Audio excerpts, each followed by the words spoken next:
Sinisi ni President Bongbong Marcos ang mga nagpabaya sa mga dumaang administrasyon kaya dumable umano ang gastos sa San Juanico Bridge. Sabi ni BBM, "That is money that we could have saved if proper maintenance was carried out on San Juanico.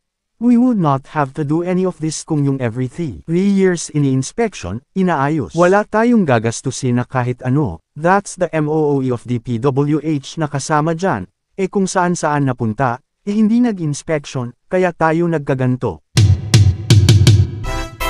na tayo dito sa San Juanico Bridge at dahil kung maalala ninyo nung unang sinara ito at ginawang limitado ang traffic dito sa San Juanico Bridge. Mabuti naman medyo na pabilis ang trabaho.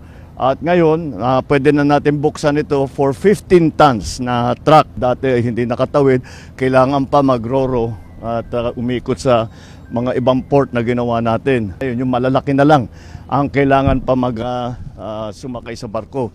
We are hoping for a total return of the bridge's function to allow 33 tons two ways. Hopefully by the middle of next year, third quarter of next year, fully functional na ito. I hope that this serves as a lesson to all future administrators. We would not have to do any of this kung yung every 3 years ini-inspeksyon, inaayos, constant and regular maintenance ang gagawin. That is what's the most important lesson I think that we should all learn from this. But I'm very happy that I'm able to say now it is very close to our deadline.